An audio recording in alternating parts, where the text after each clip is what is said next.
اللہ کے رسول صلی اللہ علیہ وسلم یا کسی اور کا اللہ کی اجازت سے کسی کو فائدہ پہنچانا، اللہ کے رسول کا یا کسی اور کا اللہ کی اجازت سے کسی کو قیامت کے دن فائدہ پہنچانا شفاعت کہا جاتا ہے۔ بڑی اہم چیز ہے یہ، اور بڑی ضرورت ہوگی ہم کو اس کی۔ ہم سب چاہیں گے کوئی ایسا ہو جو قیامت کے دن ہمارے لیے شفاعت، جسے ہم اردو میں سفارش بھی کہتے ہیں نا، سفارش کر دے، اللہ سے بات کر لے تو وہ سفارش ہمارے لیے کوئی کر دے۔ آپ چاہیں تو شفاعت کو سفارش بھی لکھ سکتے ہیں آسان زبان میں سمجھنے کے لیے، شفاعت کو سفارش بھی کہہ سکتے ہیں۔ اب شفاعت کی شرط کیا ہے؟ یہ بڑی اہم چیز ہے، اس کو اپنے ذہن میں ضرور رکھنا۔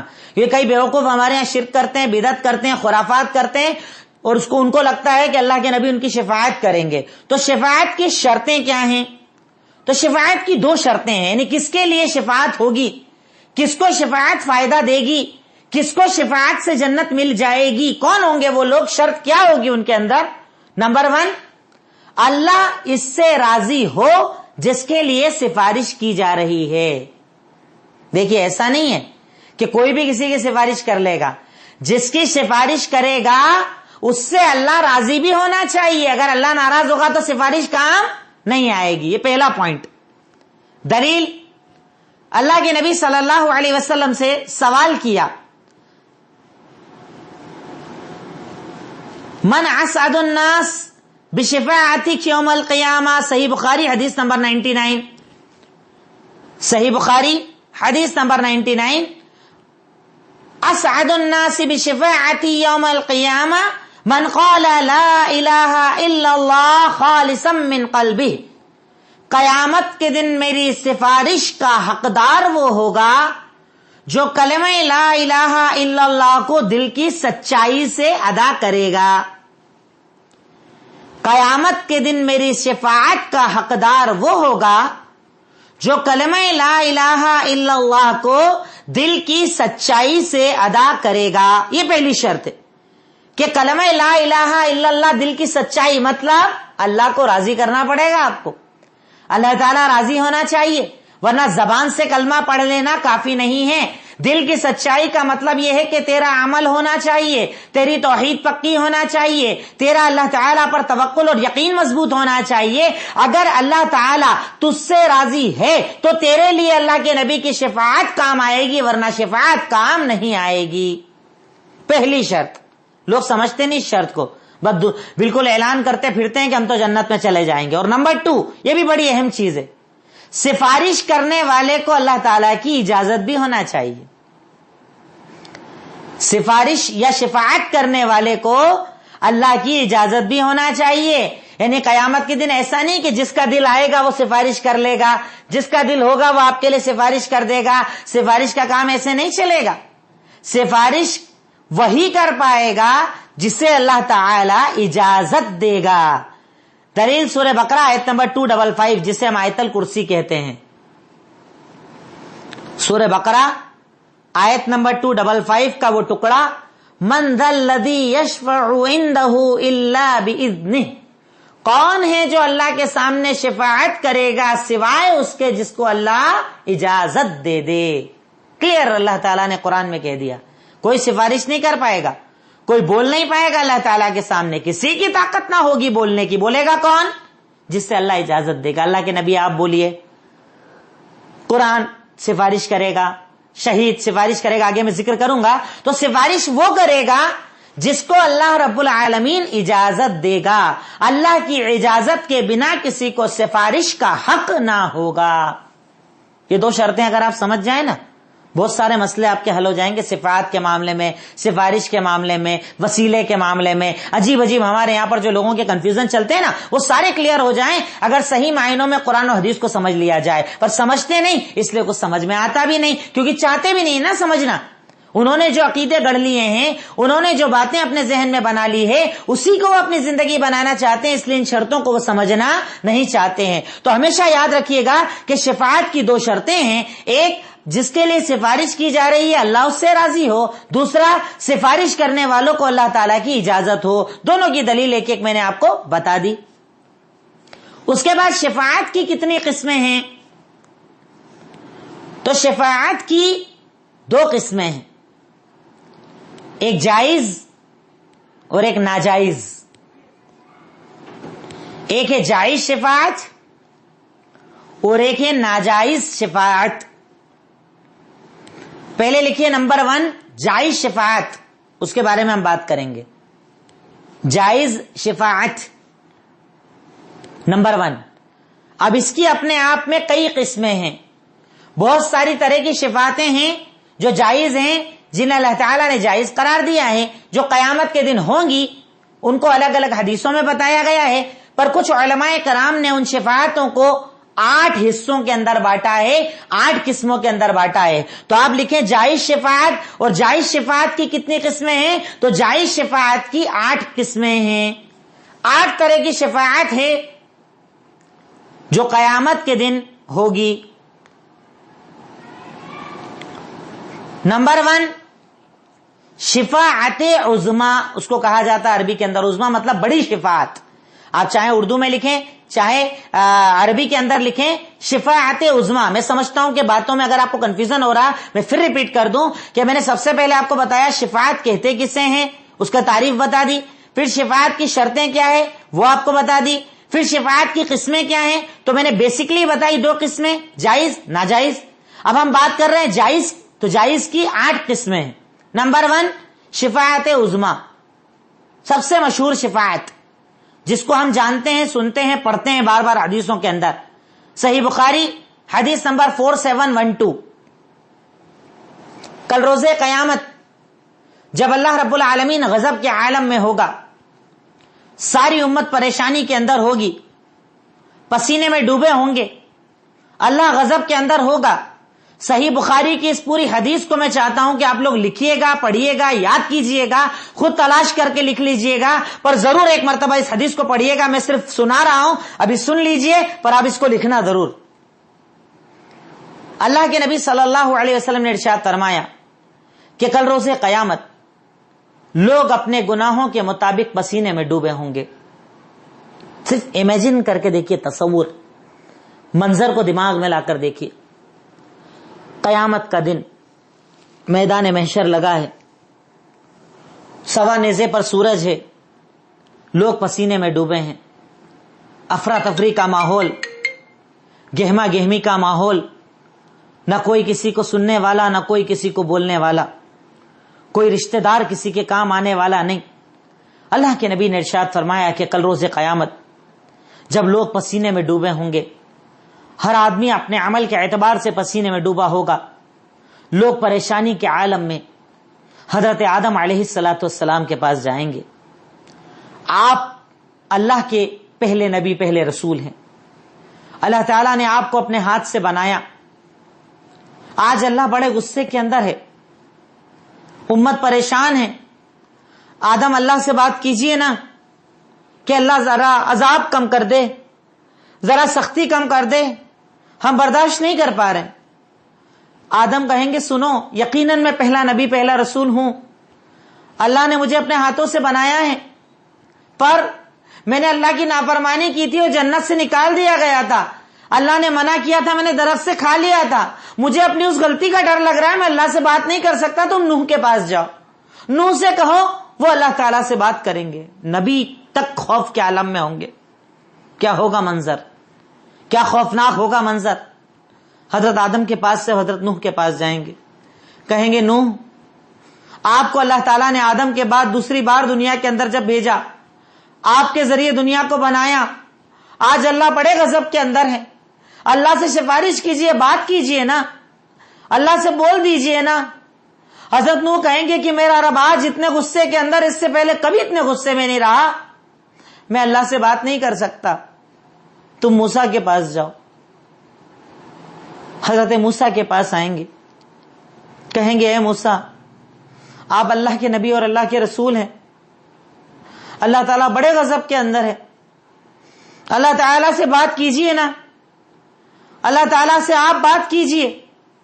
اللہ بڑے غضب کے اندر ہے. حضرت موسیٰ علیہ السلام کہیں گے کہ میری طاقت نہیں اللہ سے بات کرنے کی، میں بات نہیں کر سکتا. تم جاؤ عیسیٰ سے کہو، وہ اللہ سے بات کریں گے. حضرت عیسیٰ کے پاس بھی آئیں گے. بعض روایات میں حضرت ابراہیم علیہ السلام کا بھی تذکرہ ہے. آخر میں ساری امت اللہ کے نبی صلی اللہ علیہ وسلم کی خدمت کے اندر آئیں گے. کہیں گے اللہ کے نبی صلی اللہ علیہ وسلم، آپ اللہ کے نبی، اللہ کے رسول ہیں. اللہ تعالیٰ بڑے غضب کے اندر ہے، ہماری بات کرنے کی طاقت نہیں ہے، آپ اللہ تعالیٰ سے بات کیجئے. آپ کہتے ہیں میں عرش کے نیچے جاؤں گا، سجدے میں گر جاؤں گا، اللہ کی حمد و ثنا بیان کروں گا، اللہ تعالیٰ کی تعریف بیان کروں گا. اس کے بعد اللہ سے کہوں گا، یعنی جب میں روؤں گا، گڑ گڑاؤں گا، سجدے میں گر جاؤں گا، اللہ تعالیٰ سے دعا مانگوں گا، تو اللہ رب العالمین کہے گا یا محمد ارفع راسک قل یسمع سل تعطا واشفع تشفع.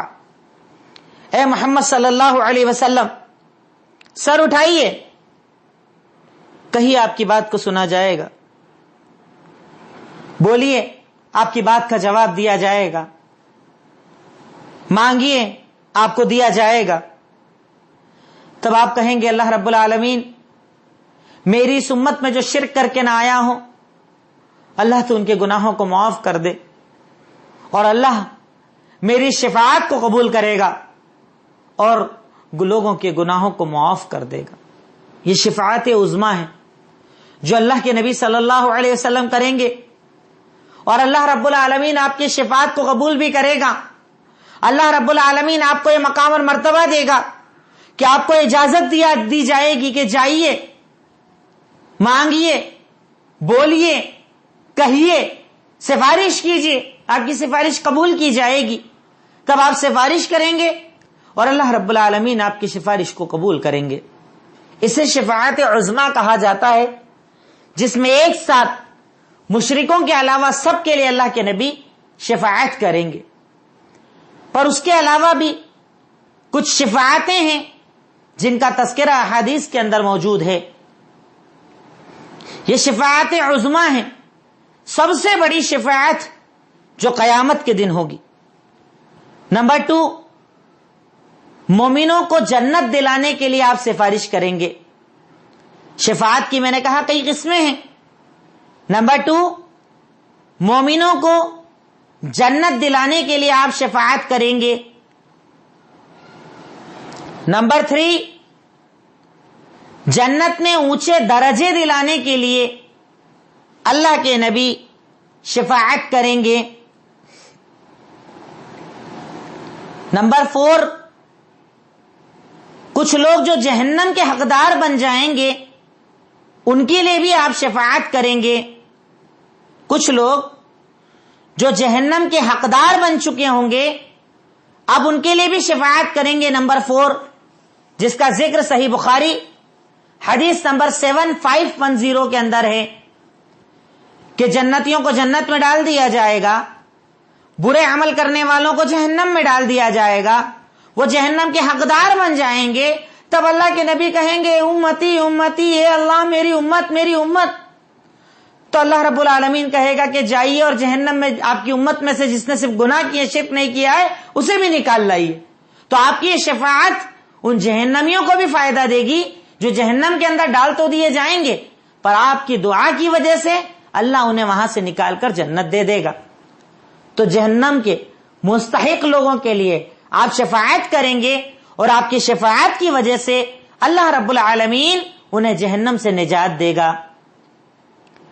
اسی طریقے سے نمبر 5، کبیرہ گناہ کرنے والوں کے لیے آپ سفارش کریں گے.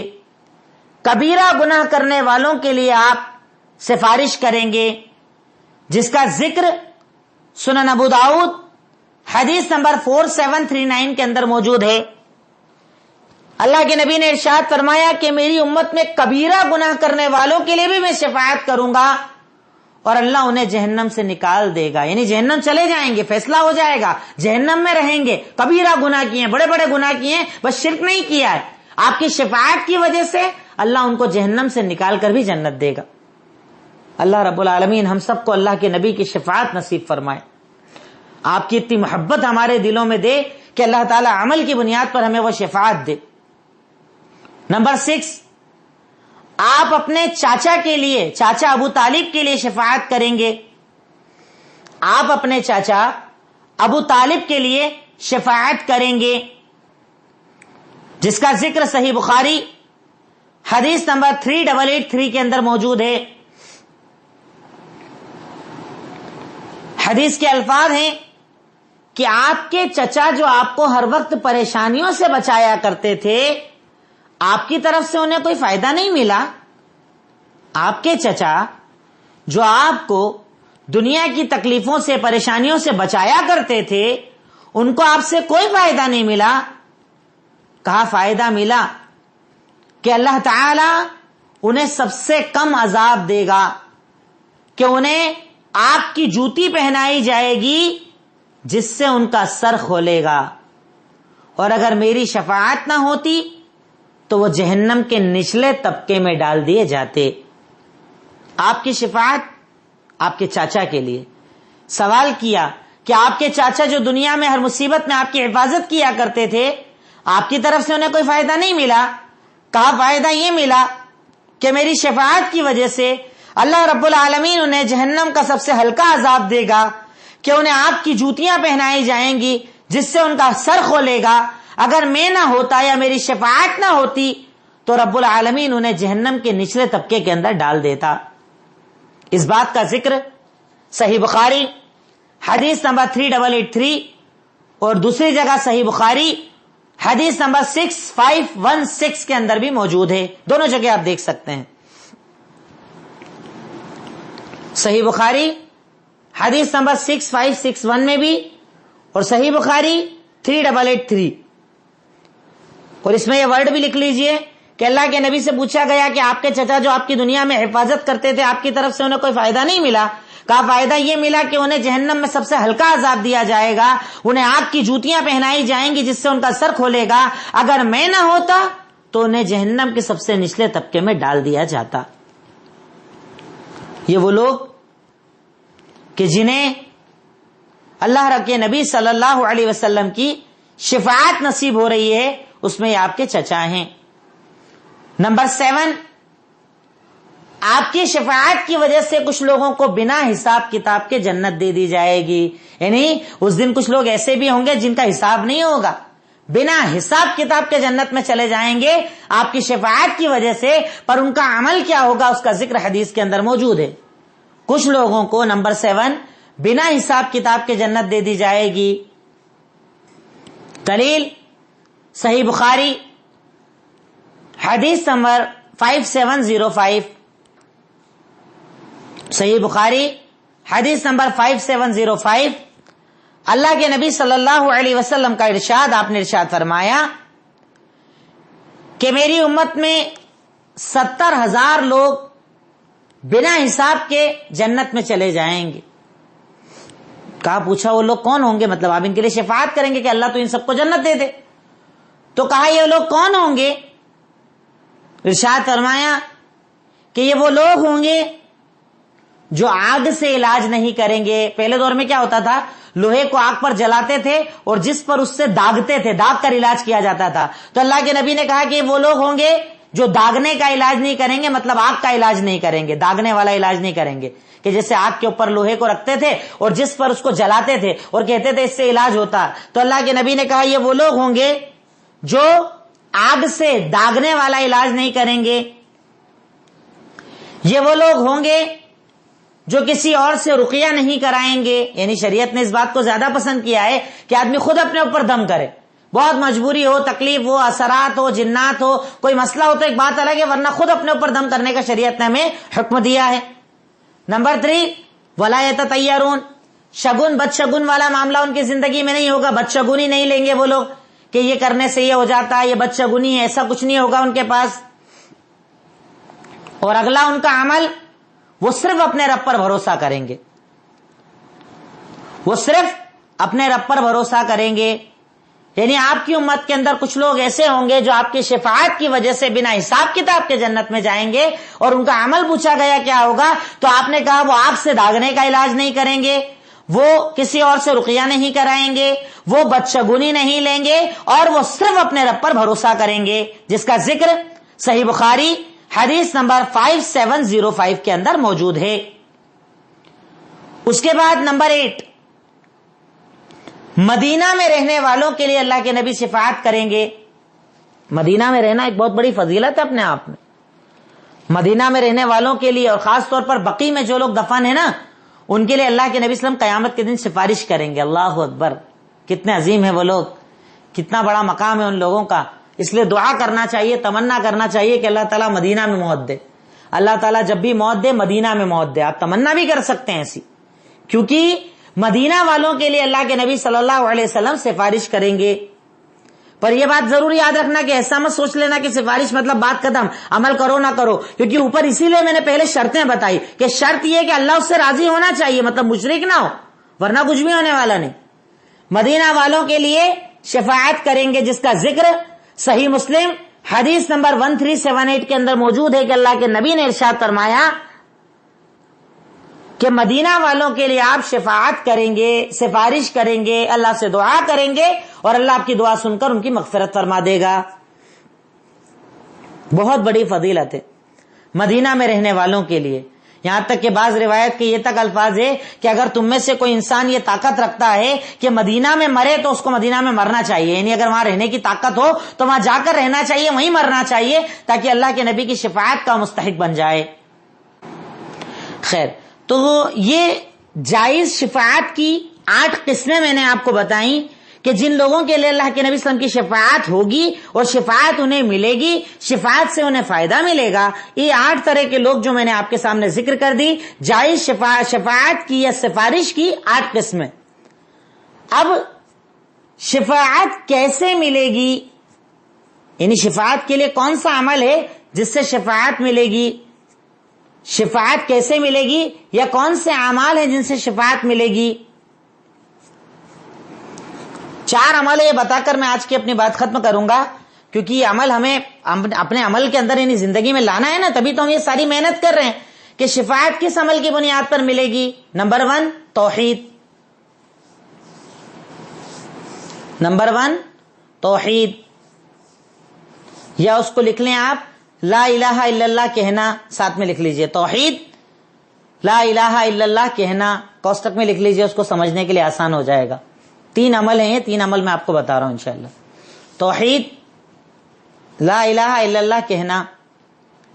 دلیل صحیح بخاری حدیث نمبر 99، اللہ کے نبی صلی اللہ علیہ وسلم نے ارشاد فرمایا اسعد الناس بشفاعتی یوم القیامہ من قال لا الہ الا اللہ خالصا من قلبہ، قیامت کے دن میری شفاعت کا سب سے زیادہ حقدار وہ آدمی ہوگا جو لا الہ الا اللہ دل کی سچائی سے کہے گا، یعنی صرف زبان سے نہیں بولے گا، اس کے دل کے اندر، اس کے عمل کے اندر اسلام موجود ہوگا، تو قیامت کے دن میری شفاعت کا سب سے زیادہ مستحق وہ انسان ہوگا جو دل کی سچائی سے لا الہ الا اللہ کہے گا۔ دیکھیے کتنی فضیلت ہے کلمہ توحید کی، کتنی فضیلت ہے توحید کی۔ شرک کرنے والے کو تو شفاعت بھی نہیں ملے گی، شرک کرنے والے کو تو جنت بھی نہیں ملے گی۔ یہ جنت ہے صرف توحید کی بنیاد پر۔ اور میں سمجھتا ہوں یہ کلاسز میں آپ کو اتنا تو سمجھ میں آ گیا ہوگا کہ آپ کے سامنے اگر کوئی یہ بولے ارے دن بھر توحید توحید ہی کرتے رہتے ہو، تو آپ اس کو بتا سکتے ہو کہ توحید توحید اس لیے کرتے ہیں کہ جینے سے لے کے مرنے تک، مرنے سے لے کے جنت تک ہر جگہ تجھے یہی توحید کام آئے گی۔ یعنی یہ تیرا ایسا کارڈ ہے کہ اس کارڈ کی بنیاد پر ہر گیٹ پہ تیری انٹری ہوتی چلی جائے گی انشاءاللہ، اور اگر توحید نہیں ہے ہر جگہ تو پھنستا چلا جائے گا۔ اس لیے توحید کی اتنی زیادہ اہمیت ہے، اور اس لیے ہم لوگ توحید کو اتنا زیادہ غور سے پڑھتے ہیں۔ نمبر 2، اذان کے بعد درود اور دعا پڑھنا۔ اذان کے بعد درود اور دعا پڑھنا، یعنی نمبر 1 تو اپن نے توحید یعنی اللہ کا حق دیکھ لیا کہ اللہ کا حق آپ کو ادا کرنا پڑے گا۔ نمبر 2 اللہ کے نبی کا حق، یعنی آپ کو درود پڑھنا پڑے گا ہر بار اذان کے بعد، اور دعا پڑھنا پڑے گی۔ دلیل صحیح بخاری حدیث نمبر 614 اللہ کے نبی نے ارشاد فرمایا من قال حین یسمع النداء، اذان کو سننے کے بعد جو انسان یہ کہے گا، بعض روایت میں درود کا بھی ذکر ہے، بعض میں درود کے ساتھ اس کا بھی ذکر ہے کہ جو آدمی اذان سننے کے بعد پہلے درود اور اس کے بعد یہ دعا پڑھے گا، دعا لکھنے کی ضرورت نہیں، دعا آپ کو یاد ہی ہوگی جو ہم لوگ پڑھتے ہیں، اللہم رب هذه الدعوة التامة والصلاة القائمة آت محمدا الوسیلة والفضیلہ وابعثه مقاما محمودا الذی وعدته، یہ دعا ہم لوگ پڑھتے ہیں۔ اب اذان کا جواب کیسے دیتے ہیں ہم لوگ؟ اذان میں جو کلمے مؤذن نے کہے وہ ریپیٹ کرتے ہیں، اس کے بعد درود پڑھتے ہیں اور اس کے بعد یہ دعا پڑھتے ہیں۔ تو اللہ کے نبی نے کہا اگر کوئی انسان درود اور یہ دعا پڑھتا ہے، حلت لہ شفاعتی یوم القیامہ، قیامت کے دن میری شفاعت یا میری سفارش اس کے لیے حلال ہو جائے گی۔ قیامت کے دن اس کے لیے میری شفاعت جو ہے وہ حلال ہو جائے گی۔ کتنا بڑا درجہ ملے گا ایک دعا سے۔ جو اذان ہی نہ سنے، جو اذان کا جواب ہی نہ دے، جو نماز پڑھنے ہی نہ جائے، اس کو ہی ملے گی شفاعت۔ اللہ سے محبت نہ اللہ کے نبی سے محبت، جھوٹے محبت کے دعوے پر سچی محبت نہیں، اسے ملے گی یہ سفارش؟ ہرگز نہیں ملے گی۔ اللہ ہم سب کو اس سفارش کا مستحق بنائے کہ جس کا دوسرا عمل ہے کہ جو انسان اذان سننے کے بعد درود اور درود کے بعد یہ دعا پڑھتا ہے، قیامت کے دن وہ میری شفاعت کا حقدار ہو جائے گا۔ نمبر 3 لاسٹ، زیادہ سجدے کرنا، مطلب خوب نمازیں پڑھنا، فرض، سنت، نفل، خوب سجدے کرنا، خوب نمازیں پڑھنا۔ یہاں تو فرض کے ٹھکانے نہیں، سنت کون پڑھتا ہے؟ سنت چھوڑیے، نفل کی طرف کون دیکھتا ہے؟ یا تو پڑھتے نہیں، اور پڑھتے ہیں تو فرض پڑھ لیا، وہی بہت بڑی بات ہے۔ تم فرض بھی پڑھو اگر سفارش چاہیے، سنتیں بھی پڑھو اگر سفارش چاہیے، نفل بھی پڑھو اگر سفارش چاہیے۔ چاشت کی نماز ہے، اس کے علاوہ نفل نمازیں ہر نمازوں کے بعد ہوتی ہے، وہ نمازیں ہیں، صلاۃ الحاجت کی نماز ہے، جب جیسا موقع ملے 2 رکعت وضو کے بعد، جب وضو بنایا تب 2 رکعت نماز پڑھنا، مسجد میں انٹری کی 2 رکعت نماز پڑھنا۔ ان ساری نمازوں کا اپنے آپ کو اگر آپ عادی بناؤ گے تو آپ اللہ کے نبی کی شفاعت کے حقدار بن جاؤ گے۔ دلیل مسند احمد، حدیث نمبر 16076 16076۔ اللہ کے نبی صلی اللہ علیہ وسلم کے خادم تھے۔ آپ نے کہا کچھ چاہیے تو بولو، اللہ کا حاجہ، کوئی ضرورت ہو تو بولو، بولو کوئی کام ہے بولو۔ تو کہا اتنی ضرورت ہے کہ قیامت کے دن آپ میرے لیے سفارش کر دینا۔ اللہ اکبر۔ دیکھیے یعنی صحابہ کرام کا کیا کردار تھا سمجھ میں نہیں آتا۔ دنیا تو ان کو چاہیے ہی نہیں ہوتی تھی، دنیا تو کبھی ان کی طلب اور تڑپ ہی نہیں تھی، ان کو تو بس صرف آخرت دکھتی تھی، اس کے علاوہ کچھ دکھتا ہی نہیں تھا۔ بات ختم، آخرت، بس آخرت، کچھ نہیں چاہیے اس کے علاوہ، صرف آخرت، انہیں آخرت ہی دکھتی تھی۔ کیا بول رہے ہیں؟ اللہ کے نبی نے اپنے خادم سے کہا کہ کچھ چاہیے تو بولو۔ تو کہا اللہ کے نبی صرف اتنا چاہیے کہ قیامت کے دن آپ میرے لیے سفارش کر دیجئے گا۔ تو آپ نے کہا اگر تو قیامت کے دن میری سفارش چاہتا ہے تو بہت زیادہ سجدے کر کے میری مدد کر دے، یعنی تیرے اعمال نامے میں بہت سارے سجدے لے کر آ، جب تو سجدے زیادہ لے کر آئے گا میں تیرے لیے سفارش کروں گا۔ اللہ اکبر۔ کیا کہا؟ کچھ چاہیے تو بولو۔ کہا بس اتنا چاہیے کہ آپ قیامت کے دن میرے لیے سفارش کر دیجئے۔ کہا قیامت کے دن اگر میری سفارش چاہتا ہے تو بہت زیادہ سجدے کر کے میری مدد کر، یعنی سجدے زیادہ کر کے آنا، سنت، فرض، نفل، عبادت، اتنے سجدے کر کے آنا کہ میری شفاعت کا تو مستحق بن جائے۔ ہم چاہتے ہیں نا مستحق بننا، ہم چاہتے ہیں نا اللہ کے نبی ہمارے لیے شفاعت کریں یا شفاعت کی دعا کریں، تو یقیناً ہمیں اس کے لیے محنت کرنا پڑے گی، اپنے آپ کو اس قابل بنانا پڑے گا، تب جا کر یہ شفاعت ہمیں ملے گی۔ تو وقت چونکہ بہت زیادہ ہو گیا ہے، تو شفاعت کے 22 پوائنٹ کے اندر کئی چیزیں باقی ہیں۔ ایک تو یہ بتانا ہے کہ کون لوگ ہیں جن کو شفاعت کا حق نہیں ملے گا، یعنی جن کے لیے شفاعت نہیں ہوگی۔ اس کے بعد کون کون لوگ ہیں اللہ کے نبی کے علاوہ بھی جو اس دن سفارش کریں گے، وہ ایسے 7 طرح کے لوگ ہیں اللہ کے نبی صلی اللہ علیہ وسلم کے علاوہ بھی جو اس دن سفارش کریں گے، شفاعت کا اللہ انہیں حق دے گا، انشاءاللہ ان کا تذکرہ اور جہنم کا کچھ تذکرہ انشاءاللہ آپ کے سامنے کل میں رکھوں گا. جزاک اللہ خیر. بہت بہت شکریہ آپ سب کی محنتوں کا، آپ کے سننے کا، آپ کے کلاسز اٹینڈ کرنے کا، اور خاص طور سے میں شکر گزار ہوں ان لوگوں کا جو آڈیو سے زیادہ کلاس کو وقت پر اٹینڈ کرتے ہیں. اپنا وقت نکالنا بھی ایک بہت بڑا ثواب ہوتا ہے. اس وقت کو نکال کر آڈیو اٹینڈ کر رہے ہیں، وہ اور زیادہ انشاءاللہ ثواب کے مستحق بنیں گے، کیونکہ ایک مجلس کی طرح آپ حاضر ہوتے ہیں، ایک مجلس کے اندر آپ بیٹھتے ہیں. اللہ تعالیٰ آپ سب کی محنت کو قبول فرمائے انشاءاللہ. جزاک اللہ خیر. السلام علیکم ورحمۃ اللہ وبرکاتہ.